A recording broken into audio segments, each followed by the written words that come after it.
Quisiera empezar la reflexión del día de hoy con una experiencia que vivimos muchos cristianos y que nos causa a veces mucha incomodidad, y tiene que ver con las personas a quienes nosotros de pronto les hablamos del Evangelio, y como resultado de esa conversación, o porque saben que nosotros vamos a una iglesia, entonces nos dicen que ellos no van a una iglesia y que no quieren saber nada de pastores porque allá roban a la gente.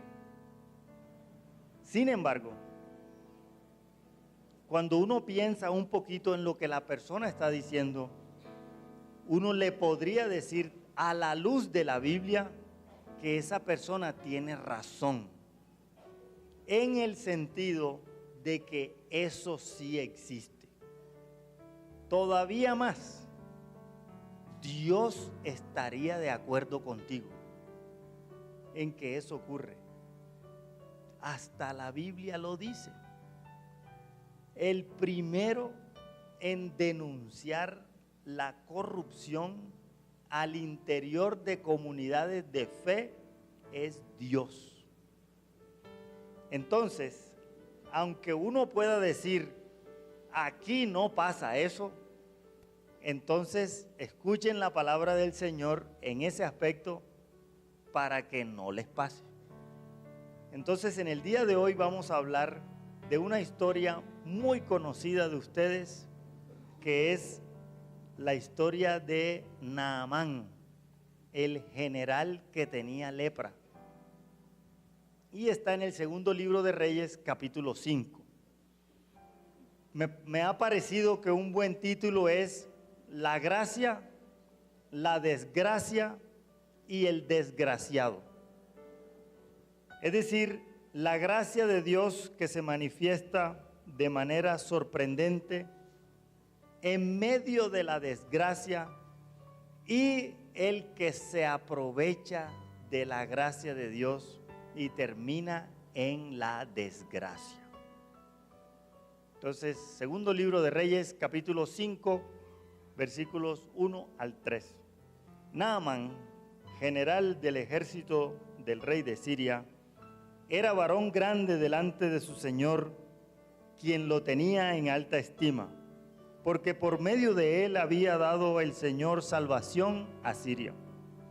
Era este hombre valeroso en extremo, pero leproso. Y de Siria habían salido bandas armadas y habían llevado cautiva de la tierra de Israel a una muchacha, la cual servía a la mujer de Naamán. Esta dijo a su señora: si rogase mi señor al profeta que está en Samaria, él lo sanaría de su lepra.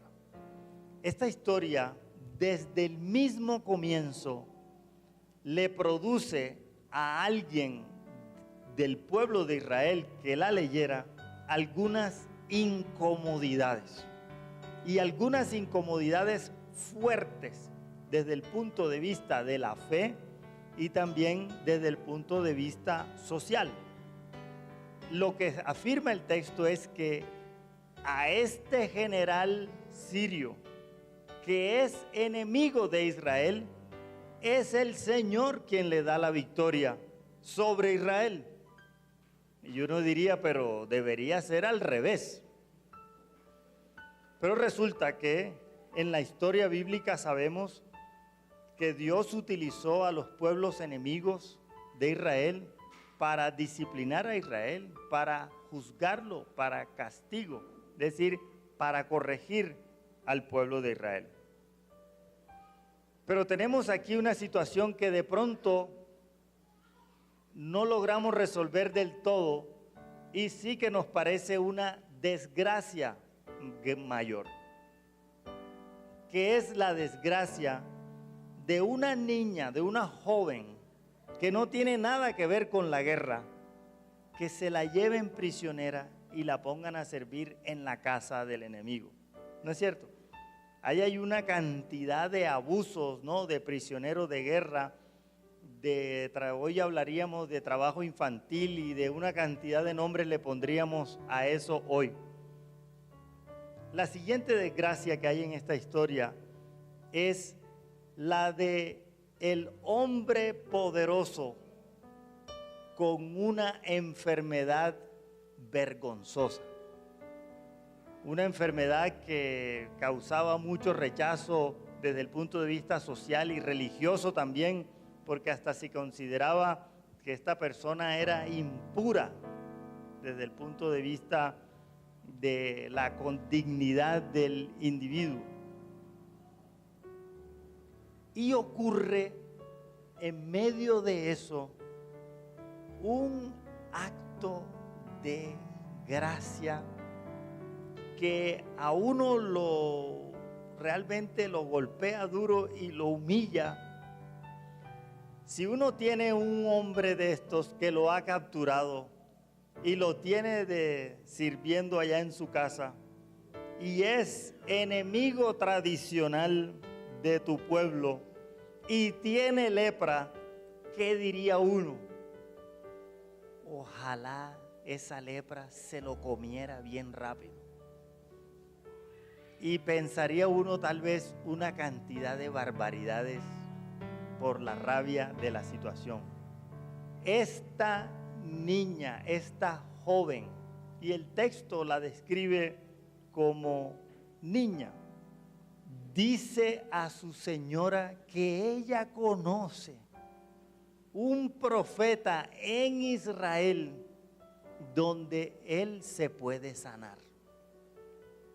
Es decir, esta jovencita desea que quien la ha maltratado también conozca la gracia de Dios.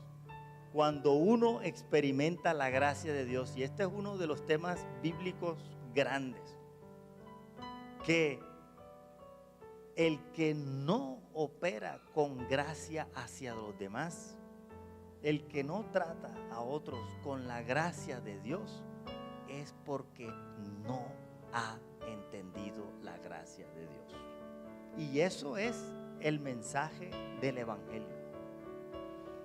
Esta es una realidad en la vida nuestra que nosotros definitivamente por nuestros medios no podemos producir. Y cuando, como dice el Evangelio, cuando a nosotros nos falta fe para llegar hasta allá, nos toca orar. Pero hay que empezar por reconocer que no tenemos gracia hasta ese tamaño. La sanidad de Naamán hubiera sido muy sencilla si Naamán simplemente hubiera ido donde Eliseo y seguido las instrucciones. Pero Naamán no va enseguida donde Eliseo y luego que se encuentra con él no sigue las instrucciones. Entonces la historia tiene unas complicaciones allí porque Naamán no va directamente donde Eliseo, sino que va donde su rey para convertir esta visita en una visita formal y de estado, con cartas y todo. Pero el rey que lo manda a Naamán donde Eliseo, no lo manda realmente donde Eliseo, sino como todo protocolo de estado, parece que fueran colombianos, de que todo es trámite y protocolo, tiene que ir es donde el rey. Y le dice, allí te mando a Naamán, mi general y todo lo demás, para que tú, el rey, lo sanes. Y el rey dice, pero ¿yo qué voy a sanar a ninguno? ¿Yo acaso soy Dios? Y entiende que lo que está buscando el sirio es otra pelea. Y viene la segunda complicación de la historia, de cómo es que Naamán, el gran general sirio, llega a experimentar la gracia de Dios. En la opinión de Naamán, Eliseo cometió dos errores. Fíjense ustedes que este individuo está buscando sanidad de una lepra, pero sigue siendo igual de orgulloso. Y Naamán comete inaceptables, que es, primero, que no sale a recibirlo como él se merece, sino que le manda un mensajero. Ese no es el trato que se le da a un general. Entonces quiere irse. Y el segundo problema es que Naamán recibe unas instrucciones que para él también son ofensivas, y es que se bañe en el río Jordán para ser sanado. Y dice Naamán: pero ¿cómo me voy a bañar yo en ese río de nada? Si allá en Siria nosotros tenemos verdaderos ríos para bañarme yo todo lo que quiera y ser sanado. Entonces aparecen unos personajes en la historia que son comparables a la niña. Y estos individuos que en la escala social son los que están más abajo, son los que primero ponen a Naamán camino al conocimiento de la gracia de Dios, y los que luego lo enrutan camino de vuelta a la gracia de Dios cuando Naamán se quiere ir. Y es que le dicen: hombre, Señor, no le ha pedido el profeta que haga nada complicado, sino simplemente que se meta ahí al agua 7 veces y ya, métase, hombre. Y entonces Naamán accede, se mete en el río Jordán 7 veces y es sanado de la lepra. La historia podría haber terminado allí, pero tiene un elemento en la mitad que nos va a llevar a un desenlace, que es donde está otra desgracia mayor, que es la del individuo que quiere aprovecharse de la gracia de Dios. Entonces Naamán, una vez sanado, dice la Escritura que le quedó la piel como la de un niño. Y allí es donde se conecta Naamán con la niña. Porque aunque uno supone que esta niña no era una niña chiquita así, demasiado pequeñita como la que presentaron aquí ahorita, sino una jovencita, de todas maneras el texto utiliza la palabra niña, que en algunas versiones la traducen como muchacha. Y el texto realmente dice literalmente una niña pequeña. Y luego cuando Naamán es sanado, dice que su piel le quedó como la de un niño pequeño. Es decir, ahora que Naamán ha sido humillado y lo han hecho bajarse de los humos donde estaba montado, es que Naamán ha llegado a ser como esta niña. Es decir, el texto de esa manera los pone a ellos en la misma categoría. Él llegó a tener la piel como la de un niño, como la niña que lo mandó donde el profeta. Cuando una persona está agradecida, aunque no pueda pagar algún favor que le hayan hecho, la persona quisiera recompensar al que le hizo el favor con algo. Como Naamán ha venido a pedir una sanidad y esa sanidad ha ocurrido, él viene preparado con muchos regalos para darle al profeta. Pero el profeta no lo recibe. Pero Naamán tiene un problemita adicional. Y es que como él es un individuo de alto rango militar, a él le toca acompañar a su señor a muchas ceremonias, algunas de ellas religiosas. Aparentemente el rey de Siria estaba muy viejo y dice el general a Eliseo: cuando yo vaya a adorar a los dioses que nosotros adoramos y mi señor el rey se apoye de mi mano, de mi brazo y se incline para adorar a su Dios, yo me tengo que inclinar con él. Pero en mi corazón yo no me estoy adorando a ese Dios, sino que por mis funciones a mí me toca. Uno podría reaccionar ante eso y decir: no, entonces Naamán de verdad no se convirtió. y se podría concentrar en eso para decir tanto que recibió de Dios y no se concentró. Pero yo creo que la historia incluye este detalle para ver en dónde vamos nosotros a poner la mirada. Si en este individuo que apenas acaba de conocer la gracia de Dios y está camino del conocimiento de Dios, o vamos a poner la mirada en lo que sigue, que es lo que hace el secretario de Eliseo. Y parece que le dice, tranquilo, haga lo que tiene que hacer, ya usted empezó en el camino del Señor y de ahí tomará las decisiones que le toque tomar en adelante. Eliseo tiene un secretario que no ha aparecido hasta el momento y por lo que vemos en la historia, él está observando todo y oyendo todo y se da cuenta que Eliseo no recibió nada de los regalos. ¿Y qué dice? Vive Dios, otra vez, que a este general sirio yo algo le saco. Y se va detrás de él y se lo alcanza y le sale con el cuento triste. No, lo que pasa es que fue que llegaron unos visitas y no tenemos dónde hospedarlos y no tenemos ropa y no tenemos comida y no tenemos esto.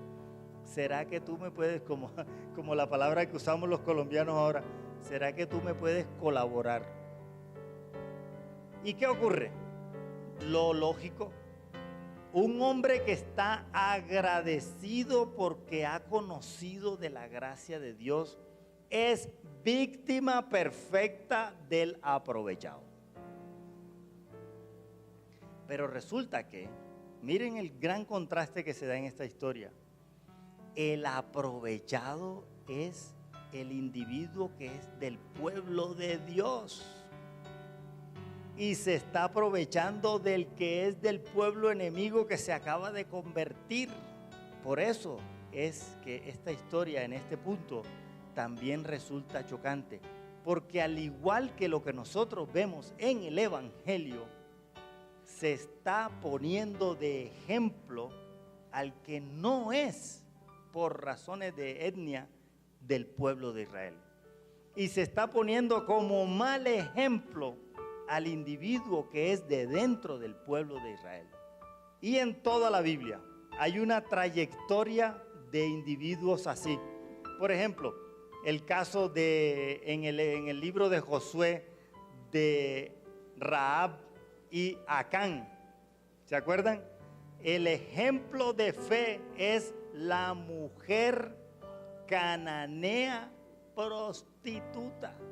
Y el ejemplo de corrupción dentro del pueblo de Israel en el libro de Josué es Acán. Giesi o Gehazi, el secretario de Eliseo, terminó mal. Cuando Eliseo lo confronta y le dice, ¿dónde estabas? Y él se hace el bobo y dice que no, que andaba por ahí. Y Eliseo lo confronta fuertemente y le dice, yo sé dónde estabas y sé lo que has hecho. Y lo que tú has hecho es aprovecharte de la situación. Y el resultado de la historia, ustedes lo saben, es que se cumple la palabra de Naamán. Perdón, se cumple la palabra de Giesi cuando dijo, algo, vive Dios que algo le saco yo a este general. Le sacó la lepra. Porque quien terminó de leproso en la historia fue el secretario de Eliseo, el acompañante de Eliseo, el ayudante del profeta, del hombre de Dios, es decir, el individuo que estaba más cercano a la unción, si quieren utilizar la terminología. Y la Biblia nos cuenta esta historia para que nosotros no seamos ingenuos, para que abramos los ojos, para que sepamos que dentro de las comunidades de fe este tipo de cosas pueden ocurrir. Ustedes recuerdan en estos días que estamos pensando en Navidad, que cuando Jesús entró en Jerusalén en su famosa entrada triunfal, no entró montado en un caballo que en esa época era símbolo del poder, sino que entró montado en un burrito, y es como una especie de parodia. El gran rey del universo, Jesús, Dios encarnado, decide entrar en el medio de transporte que era como se transportaba la gente común y corriente que podía tener un animalito. Porque Jesús no quiere, como este general y como su rey, comunicar la idea de que el poder es el de las armas, que el mundo se domina es con el que tenga más poder de los poderes de esta tierra. No, el general sirio necesitaba ser como esta niña, humillado, bañarse en un río y terminar como un cualquiera, como nadie, porque delante de Dios todos somos iguales. Y nosotros todos luchamos con cosas. Los que somos académicos luchamos con el tema de los títulos, ¿no?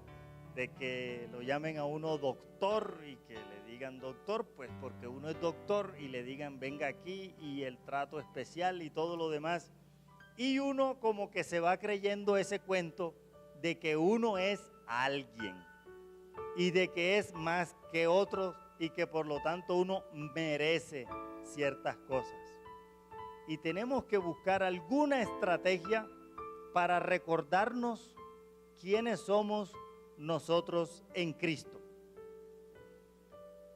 El general sirio es el individuo que nosotros no esperaríamos que se convirtiera y de pronto no desearíamos que se convirtiera. Como decía un amigo mío que le decía a su abuela en estos días, porque un gran delincuente, un amigo que trabaja en cárceles, y un gran delincuente, no voy a decir quién ahora, pero un gran delincuente reconocido y renombrado en este país, se convirtió en la cárcel y este amigo mío lo fue a visitar. Y el hombre se ha convertido y ha tomado hasta cursos de evangelismo. Y la abuela le dice al amigo mío, esas son las cosas que a mí no me gusta de Dios, que perdona a un tipo de eso y ahora uno tiene que llamarlo hermano, y que cuando vayamos al cielo allá me lo voy a encontrar. Esa es la historia de Naamán. No nos gusta que Dios manifieste su gracia a un individuo como ese. Pero por otro lado, y esta es la contraparte de la historia, no nos molesta el secretario de Eliseo. Y ese secretario de Eliseo tiene que molestarnos, porque es precisamente el que ha conocido más de cerca la gracia de Dios, al que menos se le debe permitir ese tipo de conducta. Entonces, hermanos, aquí tenemos mucho para reflexionar a la luz de la Escritura, y quisiera que oráramos pensando nosotros como dónde estamos nosotros con respecto a los personajes de esta historia. Somos la jovencita de esta historia que hemos sufrido por el abuso, por el maltrato de alguien. Somos la persona que está en un alto cargo. Somos los ayudantes de esa persona que está en el alto cargo, que lo podemos ayudar a ver la gracia de Dios. O somos Eliseo, el hombre de Dios, el individuo que puede ayudar a que el orgulloso se humille y conozca la gracia de Dios. Y ojalá que no seamos el secretario de Eliseo, el que está dentro del pueblo de Dios y ha conocido la gracia de Dios y tiene de pronto la oportunidad, la tentación, la posibilidad de abusar de la gracia de Dios. O sabemos de alguien que está en esa situación y puede caer en esa tentación y nosotros podemos hacerle ver el problema o ayudarlo a no caer. Entonces, pensando en todas esas posibilidades, oremos y pidámosle al Señor que nos libre, que nos guarde y que nos ayude también a vivir su palabra en la vida diaria y en nuestro trabajo. Oremos.